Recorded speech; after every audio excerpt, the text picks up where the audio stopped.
Hi. ప్రజా దర్బార్ ఏర్పాటు చేశారు కదా నారా లోకేష్ గారు, దాని గురించి మీ అభిప్రాయం ఏంటండి?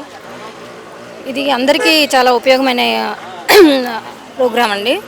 ఎక్కడెక్కడి నుంచో సమస్యలు మనం చెప్పుకోవడానికి మామూలుగా డైరెక్ట్గా వారిని కలవాలంటే చాలా కష్టమైన పని. మధ్యలో వాళ్ళ దగ్గరికి వెళ్ళాలి, మళ్ళీ వాళ్ళు తీసుకెళ్ళాలి అనేది చాలా కష్టమైన పని. డైరెక్ట్గా లోకేష్ గారినే కలవటం అనేది చాలా మంచి విషయం, మంచి ప్రోగ్రామ్ అండి. మీరు ఏ సమస్యతో వచ్చారు ఇక్కడికి? మేము ఎడ్యుకేషన్ డిపార్ట్మెంట్ నుంచి వచ్చామండి. అన్ని జిల్లాల నుంచి వచ్చాము, రాష్ట్రంలోని అన్ని జిల్లాల నుంచి వచ్చాము. ఏపీపీఎస్సీ వాళ్ళు డిప్యూటీఓ ఎగ్జామ్ అని ఒకటి కండక్ట్ చేశారండి. దానికి మెయిన్స్ క్వాలిఫై చేసినప్పుడు 1:100 కోసం ఫైట్ చేశాము. కానీ కట్ ఆఫ్ అనేది 50 మార్క్స్ ఇచ్చారు. ఇది కొంచెం అందరినీ క్వాలిఫై చేయాలనేది మేము మెయిన్ డిమాండ్. ఒకవేళ అలా కుదరకపోతే అట్లీస్ట్ కట్ ఆఫ్ అన్న తగ్గించి 25 మార్క్స్ కన్నా కట్ ఆఫ్ ఇవ్వాలి అని మేము కోరుకుంటున్నామండి. ఇది మాకు టీచర్స్కి ఒక డ్రీమ్ జాబ్ అనమాట. ఏపీపీఎస్సీ డిప్యూటీఓ అనేది మేము ఇప్పుడు జాయిన్ అయిన దగ్గర నుంచి నోటిఫికేషన్ ఎప్పుడు వస్తుందా అని ఎదురు చూస్తున్నాము. 17 ఇయర్స్ తర్వాత ఇప్పుడు నోటిఫికేషన్ వచ్చింది.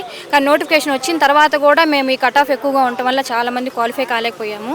అట్లీస్ట్ అందరినీ క్వాలిఫై చేయలేకపోయినా కట్ ఆఫ్ అన్న తగ్గించి 25 మార్క్స్ అన్న ఇచ్చినా మా అందరికీ న్యాయం చేసినట్లు అవుతుంది. నారా లోకేష్ గారి గురించి మీ అభిప్రాయం ఏంటండి?